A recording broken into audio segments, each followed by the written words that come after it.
How are you all? I hope you all are fine. I'm Zainab Danish, your dietitian, and let's start with today's session. And today's session is about vitamin D.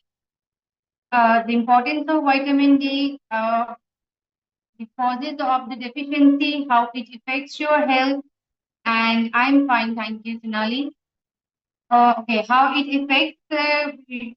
affects your body and how it is directly or indirectly related to your weight loss journey. जी जी बिल्कुल हिंदी और English. Okay, सो इसमें हम detail में बात करेंगे कि vitamin D का wait के साथ क्या रिलेशन है और इसका हम वेट तक प्लेट्यू के साथ किस तरह से रिलेट कर सकते हैं। So it's just for your information, it's just to clear all your doubts and minds about what could be the reason why vitamin D is important. My voice is coming through. Okay, let me check this from my side.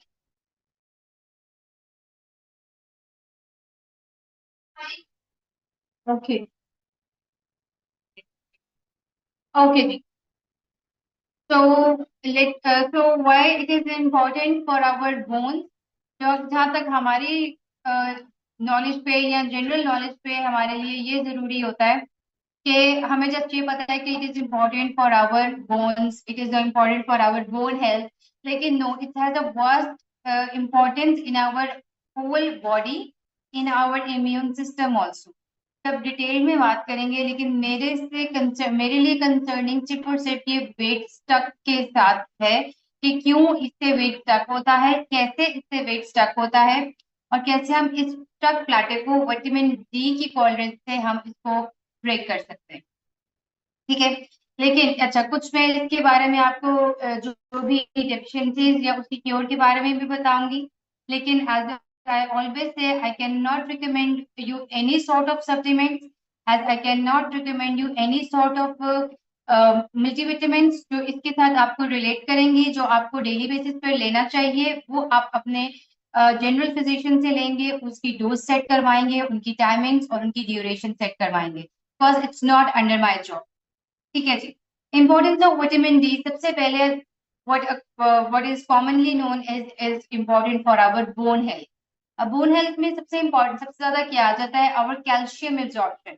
तो जब हम bone health की बात करते हैं तो हमारी calcium absorption इसमें बहुत मैटर करती है, and vitamin D is mainly it mainly puts effort in the absorption of calcium.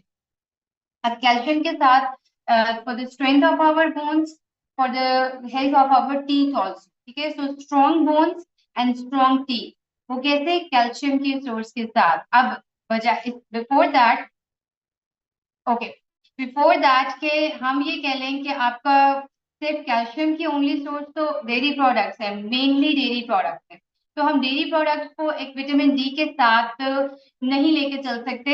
हमें विटामिन डी को विटामिन डी की सोर्स डिफरेंट है और कैल्शियम की सोर्स डिफरेंट है, लेकिन अगर हम कैल्शियम इनटेक प्रॉपर रखेंगे तो हमारे विटामिन डी की जो भी डेफिशिएंसीज हैं, चाहे वो हमारे बिलो द रेंज है, चाहे वो नियर टू डेफिशिएंट लेवल है, वो क्योर होना शुरू हो जाता है। ठीक है, सो द बेसिक और जो मोस्ट एक्नॉलेज चीज होती है, that is the calcium source, जो हम अपनी विटामिन डी और कैल्शियम को रिलेट करते हैं। इसके बाद जो सेकेंड चीज आती है, that is our immunity. It is important for our immunity booster, it supports our metabolism. ठीक है, and it is important for our immune system.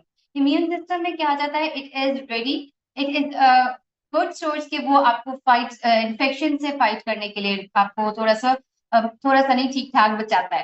ठीक है, तो किसी भी तरह का वायरल इन्फेक्शन, बैक्टीरियल इन्फेक्शन, ये आपके इम्यूनिटी बूस्टर में आ जाता है, and that is what the mainly vitamin D done, other than जो हमारे माइंड में है कि जी हमने इसको सिर्फ बोन हेल्थ के लिए रिलेट किया। Then the third thing is your mood. ठीक है, इट रेगुलेट्स योर मूड्स। अब बेटर मूड हो जाता है, बेहतर मूड होता है अगर इसका लेवल आपका प्रॉपरली आपके रेंज में है, आपको मूड स्विंग्स कम होते हैं, आपकी एनर्जी लेवल लो नहीं होता, और सबसे important, it reduces the risk of depression and anxiety. ठीक है। वेरी मच कॉमन जो रीजन आता है आजकल के में एंजाइटी और डिप्रेशन का, तो ये इसका भी फैक्टर हमारा इसमें यही आता है। Then comes your muscular function, कि कितना जब हम स्पेशली जब हम वर्कआउट करते हैं, हमारे मसल्स जब फुल एक्टिवेट होते हैं, उस एक्टिवेशन में आपका जब muscle pump in and out कर रहा होता है, उसकी एब्जॉर्प्शन में vitamin D has a basic role in that. हम ये कह लें कि जी उससे सिर्फ हमारी कैलोरीज बर्न हो रही हैं, हमारा फैट बर्न हो रहा है, लेकिन मसल की मसल फंक्शनल में, मस्कुलर फंक्शनल में vitamin D plays an important role. ठीक है। And last but not the least, it's the hormonal balance. Insulin secretion या थायराइड फंक्शन, मोस्ट बेसिक जो काम होते हैं, ये आपका विटामिन डी हैंडल करता है। तो इसके साथ तो जरूर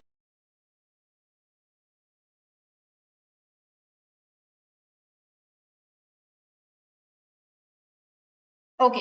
सो इसमें आपका हार्मोनल इम्बैलेंस में जहाँ बहुत सारे इश्यूज वो और क्रिएट करता है, विटामिन डी इसमें बहुत हेल्प करता है उसको सेटल करने में। अगर आपको पीसीओएस या पीसीओडी है और आपका विटामिन डी लेवल ठीक है, तो ये इसको सपोर्ट देगा, एक पुश बैक के तौर पे आपको देगा, कि सो दैट आपको जो मसले पीसीओएस पीसीओडी कर रहा है या थायराइड कर रहा है, तो उसके फंक्शन में ये कहीं ना कहीं पे एक बैक पुश सपोर्ट आपको देता है। ठीक है जी। अब इसके इफेक्ट्स या इसके सिम्टम्स कह लें क्या हो सकते हैं, very commonly known as fatigue और टायर्डनेस।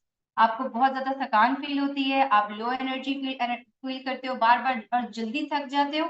उसके बाद आपकी बोन्स में पेन होना, ऑस्टियोपोरोसिस होना, या back pain. Back pain it's not that back pain जो आपको वर्कआउट के बाद होती है, जो आपको रेगुलर भी होना शुरू हो चुकी है। ठीक है, उसके लिए देन अगेन मूड स्विंग्स की बात की थी, तो depression is there. Vitamin D is a source of it may cause your hair health, may also affect your hair health। ठीक है, हेयर लॉस बहुत इसमें कॉमनली देखा जाता है। उसके बाद फ्रीक्वेंट इलनेस, बिकॉज मैंने बताया कि इम्यूनिटी में आपका हेल्प करता है, तो अगर उसकी डेफिशिएंसी है तो ऑब्वियसली आपके जो फ्रीक्वेंट इलनेस है वो रहती है। उसके बाद पुअर बोन हीलिंग आता है, and lastly weight loss plateau despite of your all effort. जितनी भी एफर्ट्स कर ले, वेट स्टक है, प्लेट्यू ब्रेक नहीं हो रहा। आपने अपनी डाइट को रेगुलेट करके देख लिया, आपने अपने रूटीन को रेगुलेट करके देख लिया, आपने अपने वर्कआउट को बढ़ा के कम करके देख लिया, लेकिन कुछ रिजल्ट नहीं दे रहा, दैट मीन्स कि vitamin D is creating problem for your, in is not allowing to putting your effort correctly. ठीक है, तो these are the effects of your effects और द सिम्टम्स जिससे आप अपनी बॉडी को जज कर सकते हो। और ऑब्वियसली एक छोटा सा टेस्ट होता है, आप टेस्ट करवा ले, उससे आपकी रेंज क्लियरली पता चल जाती है। Now coming on to my main point, weight stuck and vitamin D, what is the relation in between? Weight stuck और विटामिन डी में जो सबसे मेन काम आता है, that is your metabolism. Obviously जब इम्यूनिटी स्ट्रांग नहीं है आपकी, जब इम्यूनिटी में आपका मेटाबॉलिज्म सपोर्ट नहीं कर रहा, इम्यूनिटी आपकी सपोर्ट नहीं करी, तो देयर इज सम डिस्टरबेंस। जो डिस्टरबेंस है, सबसे पहले इंसुलिन सेंसिटिविटी होगी। दैट मीन्स कि आपकी बॉडी से कार्ब्स और बाकी सब चीजें रेगुलेट होकर आपके ब्लड में नहीं जा रही, उनकी एब्जॉर्प्शन नहीं हो रही। So that really makes trouble for you, कि वेट स्टक कुछ भी हो जाए, आपकी बॉडी में कोई भी फंक्शन आ रहा है, यहाँ पर आकर वो रुक जाएगा, उसके बाद वो रिजल्ट नहीं देगा, because vitamin D deficiency is there for you. So सबसे पहले वेट स्टक और विटामिन डी के बारे में जब हम बात करें, तो उसमें मेटाबॉलिज्म रियली मैटर्स। यहाँ से आप इधर से विटामिन डी रियली मैटर्स, के उसमें आपके इंसुलिन रेजिस्टेंस, आपकी इंसुलिन सेंसिटिविटी आ जाती है, आपके डिस्टर्ब थायराइड हार्मोन्स आ जाते हैं, जो कि ऑब्वियसली पुश बैक नहीं कर रहे आपको। जब विटामिन डी पुश बैक नहीं करे, तो वो डिस्टर्बेंस आपकी वहीं पे रहेगी, टीएसएच लेवल हाई रहेगा, और ओवेरियन सिस्ट की अगर इशू है तो वो आपके वहीं पे रेजिस्ट करती रहेगी, और वो सब चीजें आपके अल्टीमेटली मेटाबॉलिज्म को रिजल्ट देता रहेगा, मेटाबॉलिज्म को स्लो डाउन करता रहेगा। उसके बाद most important thing is that fat storage.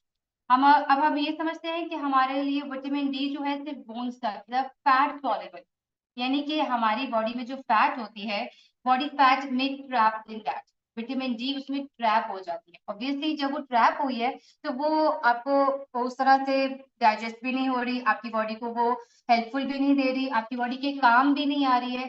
सो इसके लिए जरूरी ये होता है कि आप अपनी जो इसीलिए ओबीज पीपल में, हैरत की बात है, ओबीज पीपल में विटामिन डी की जो डेफिशिएंसी होती है वो ज्यादा होती है। ठीक है, क्यों? क्योंकि इट इज फैट सॉल्युबल, जो भी आपकी बॉडी में एब्जॉर्प्शन होनी होती है विटामिन डी की वो फैट्स खा जाता है, फैट्स उसको ट्रैप कर लेता है अपने अंदर, ताकि वो आपकी बॉडी में जो है वो कभी भी एब्जॉर्ब ना हो सके और वो आपकी बॉडी को उसका रिजल्ट ना दे सके। अच्छा, उसके बाद again craving and mood swing के लिए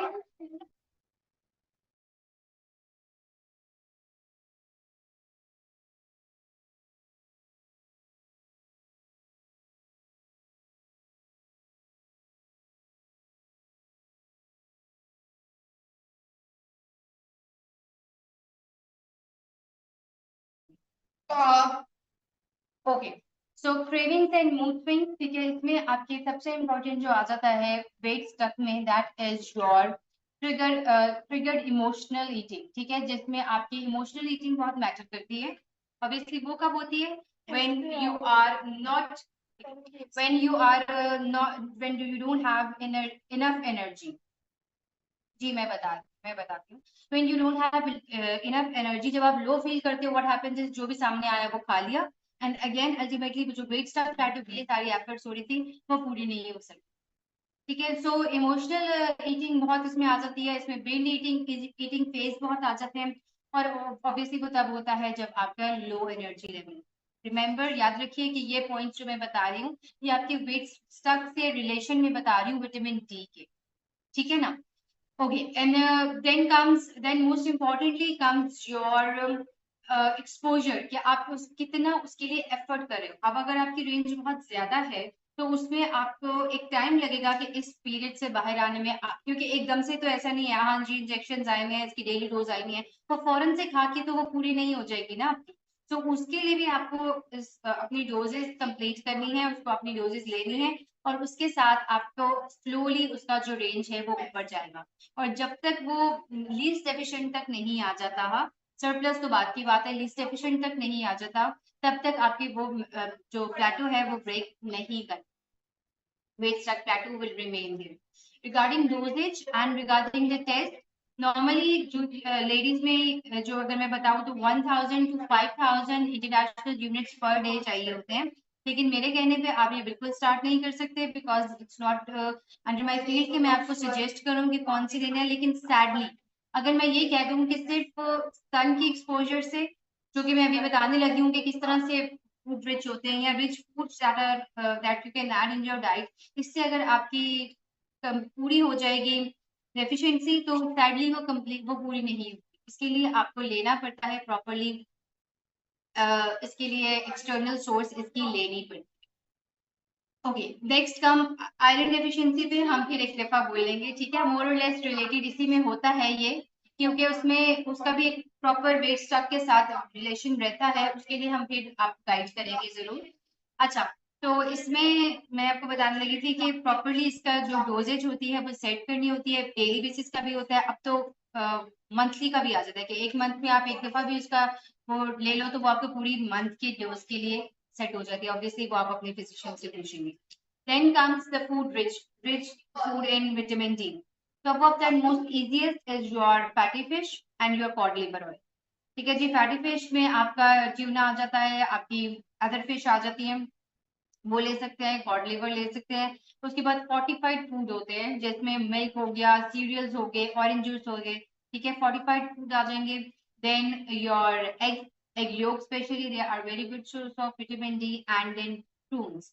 ठीक है, तो माइन्यूट अगर हम देखें कि थोड़ी अमाउंट में अगर देखें तो वो आपके नट्स में भी आ जाते हैं, वो आपके कुछ फ्रूट्स में भी आ जाते हैं, लेकिन उनकी जो है रेंज थोड़ी, उसमें जो उनकी क्वांटिटी होती है वो काफी मिनिमम होती है। अच्छा जी, अब इसके रीजंस क्या हो सकते हैं? ऑब्वियसली आप अपनी नॉर्मल लाइफ में चल रहे हो और एक दफा में आपने टेस्ट कराया और आपको पता चल गया कि इसकी डेफिशिएंसी आ गई है, तो क्या रीजन क्या हो सकता है? पहले कुछ टाइम पहले,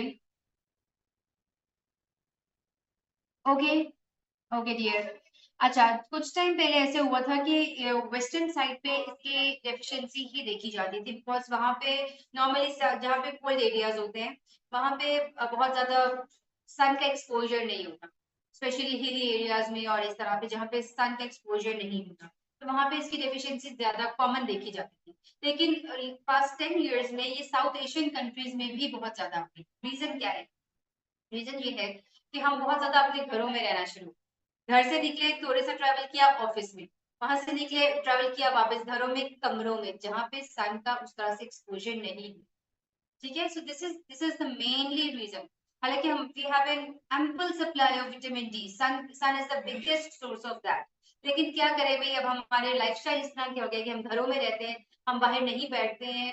हाँ जी, सर्दियों में बैठ जाते हैं धूप में, वैसे नहीं बैठते। लेकिन अगर आपको इसकी डेफिशिएंसी है, बी इट समर्स और winter, 3 to 4 times direct exposure to skin is very important if you are deficient. तो सबसे पहले रीजन आ जाता है सनलाइट एक्सपोजर, जो कि हम बहुत कम कर देते हैं अब के टाइम पे। Poor dietary intake, obviously processed food खा खा के, जंक खा खा के, ऑयली खा खा के हमने अपनी फैट स्टोरेज भरा ली, और फैट स्टोरेज जब भरी है तो फिर फैट्स ने जो है इनको खराब कर लिया। ठीक है, and then comes the obesity. Again obesity, vitamin D जो होता है वो आपके फैट टिश्यूज में आ जाएगा, वो स्टोर करेंगे, ट्रैप कर लेंगे, और उसके बाद if you have any sort of kidney और लिवर डिसऑर्डर्स वो भी आ जाएंगे। एजिंग के साथ बहुत इसका फर्क पड़ता है। दैट इज द रीजन कि आर्थराइटिस और ऑस्टियोपोरोसिस जो है वो आपको 45-50, स्पेशली जब आपको मेनोपॉज हिट करता है उसके बाद ये ज्यादा तंग करता है। क्यों? बिकॉज एजिंग में नेचुरली आपके मेनोपॉज के बाद जहाँ इतने इश्यूज होते हैं, वहां पे ये भी एक रीजन आता है कि आपका विटामिन डी लेवल जो है वो एजिंग के साथ बहुत ज्यादा करता है। और फिर if you are on to certain medication, like अगर आपने कोई स्टीरॉइड्स ले लिया है या बहुत हैवी डोजेज आपकी चल रही है आईवी इंजेक्शंस की, स्पेशली उसके एंटीबायोटिक्स की, तो वो भी आपके एब्जॉर्प्शन को लैग करता है। So these could be the reason. So I will just summarize in the words that vitamin D is not just with the bones. It is the hormonal powerhouse for your body, and that has a direct impact on your weight, immunity, and your moods. ठीक है, तो हम इसको सिर्फ एक चीज से relate नहीं कर सकते, अपनी बोन से रिलेट नहीं कर सकते, या हम सिर्फ इसको अपनी डाइट से कवर अप नहीं कर सकते। और मेरे लिए इसलिए ये इम्पोर्टेंट था टॉपिक, बिकॉज जब मैं चेक कर रही हूँ अपने मेंबर्स का जिनका वेट कॉन्स्टेंटली स्टक आता है, मैं उनको लिख के नहीं देती टेस्ट का, लेकिन मैं उनको ये जरूर कहती हूँ, just visit your physician and ask from them to write down test for vitamin D, ताकि मुझे पता चले कि, और अगेन जब विटामिन डी का टेस्ट आता है मुझे पूरी पूरी रिपोर्टें आ जाती है। मुझे रिपोर्ट की जरूरत नहीं होती, मेरे लिए किसी भी टेस्ट की रिपोर्ट की जरूरत नहीं होती। तो आपने मुझे बता दिया यूरिक एसिड है, मुझे पता है क्या रेंज है, और अगर आपका हाई है तो मुझे पता है किस रेंज से हाई है। Same goes for vitamin D, same goes for iron. So it's better regular basis के से कैसे लेंगे। रेगुलर बेसिस में मैंने बताया ना, आपका मिल्क सोर्स आ जाती है, आपके जैसे ऑरेंज जूस आ गया, आपके इसमें प्रून्स आ गई, योक्स आ गई। सोर्स टैबलेट नेम मैं नहीं बताऊंगी रहीना, मैंने आपको पहले बताया है कि I can not write down you, मैं आपको प्रिस्क्राइब नहीं कर सकती, it's not under my job. ठीक है, मैं मुझे बहुत सारे नाम आते हैं, मैं आपको नाम बता दूं और आप लोग खाना भी शुरू कर देंगे। लेकिन मैं क्यों बताऊं? क्योंकि I don't, it's not under my job कि मैं आपको प्रॉपर कोई सप्लीमेंटेशन पे डालूं। एक्चुअली मैं I am an nutritionist, so I stay near to the nature. जितना नेचर के करीब, मेरे से नेचर में कौन कौन से फूड है और क्या क्या आप उसमें से कवर अप कर सकते हो, वो मेरे से पूछ लो। इसीलिए मैंने कभी आपको प्रोटीन शेक्स नहीं लिख के दिए, इसीलिए मैंने आपको कभी भी आर्टिफिशियल सोर्स नहीं लिख के दी वेजिटेरियन मेंबर्स के लिए। ठीक है ना जी मिस राइना, मैंने अभी, आपने शायद लेट ज्वाइन किया है मुझे लग रहा है, मैंने अभी बताया है आपको, जिसमें आपकी फैटी फिश आ जाएगा, कॉड लिवर ऑयल आ जाएगा, उसमें आपके फोर्टिफाइड फूड्स आ जाते हैं, उसमें आपके प्रून्स एग्स आ जाते हैं। तो ये सब बेसिक सोर्स हैं, कुछ फ्रूट्स हैं, कुछ नट्स हैं जिसमें अंदर आ जाएंगे। और अगर मेरी डाइट, जहाँ तक मेरे डाइट प्लान का बात है, तो मेरे डाइट प्लान में कोई भी फूड ग्रुप स्किप नहीं होता। इसीलिए नहीं होता बिकॉज मैं माइक्रो न्यूट्रिएंट से लेके मैक्रो न्यूट्रिएंट्स तक सभी ऐड करने के लिए उसमें सभी फूड ग्रुप्स उठाती हूँ।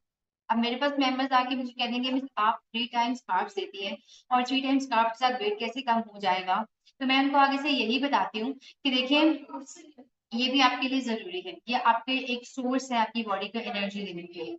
लेकिन इसका अगर मैंने मेंशन किया है तो उसका कैलोरी काउंट डाल के ही आपकी बॉडी की नीड के अकॉर्डिंगली किया है। एक वो लोग हैं जो एक आगे कहते हैं मैं 3 टाइम्स कार्ब दे दिया, और एक वो लोग हैं जो कहते हैं मैं सिर्फ एक रोटी, हम तो 3 रोटियां खाते हैं। आप बेशक 4 खा लें, बेशक 5 खा लें, कोई लिमिट नहीं है इसकी, आप कितने भी खा लें, क्योंकि आपकी हंगर बढ़ाने की, आपकी एपेटाइट बढ़ाने की कोई लिमिट नहीं होती। और की जो बेली है ना, ये ऐसे इलास्टिक बॉल है, खाते जाओगे बढ़ता जाएगा, और जब कम करना है ना फिर लग पता जाना है, फिर क्रंचेस कर करके पता कम होगा। ठीक है, okay, so this is all जिसके बारे में मैं बात करना चाह रही थी काफी टाइम से, विटामिन डी के बारे में, because this is directly related to your weight stock. So if you have some weight stock issues, अब मुझे बात सुने, वेट स्टॉक की भी एक डेफिनेशन होती है। उसमें ये नहीं होता कि आप ये कह लें कि जी मिस एक पिछले वीक मेरा 2 किलो गया था, इस वीक मेरा वेट नहीं गया। वेट स्टॉक को मैं क्या मानती हूँ कि 2 मंथ्स तक same weight, same inches, and you are putting your 100% effort, 90 नहीं कह रही, 100% effort, you are putting it for 100% effort, और उसमें आपने अपने रूटीन में प्रॉपर आपने सभी कुछ मैनिपुलेट, अपनी डाइट को मैनिपुलेट कर लिया, अपने वर्कआउट को मैनिपुलेट कर लिया, फिर भी रिजल्ट नहीं आया, फिर वो वेट स्टार्ट। ठीक है, फिर वो वेट स्टार्ट, हर हफ्ते तो मैं एक्सपेक्ट नहीं करती, मैं फॉर्म्स आपसे मंगवा लेती हूँ, लेकिन मैं मुझे पता होता है पिछला फॉर्म जब आपने टैग किया होता है कि पिछले वीक अगर गया था इस वीक नहीं गया, कोई मसला नहीं है। क्यों? क्योंकि पिछले अब जब आप वेट लॉस जर्नी पे नहीं थे, पिछले वीक आपने आपने गेन नहीं किया था, अगले वीक आपने गेन कर लिया, हर वीक आप वेट गेन नहीं करते, तो एक्सपेक्ट कि हर वीक आप वेट लॉस भी करो। ओके, सो एनी क्यूरियस, हम इसके बारे में अगर कोई आपको क्यूरियस है या कोई और जेन्युइन क्यूरियस है, आप बात कर सकते हो, वैसे मैं आपको अनम्यूट करूंगी और फिर हम इसको डिस्कस कर लेंगे। अदरवाइज अब मैंने आपको डिटेल में बता दिया है कि किस तरह से इसकी इम्पोर्टेंस है, सिर्फ बोन हेल्थ से निकल आए बाहर, आपकी इम्यूनिटी में, आपके हार्मोनल बैलेंस में, आपकी मस्कुलर हेल्थ में, आपके मूड स्विंग्स में, this all matters a lot. Okay, so no curious, you may raise your hand if you want me to unmute you. नहीं, ठीक है जी।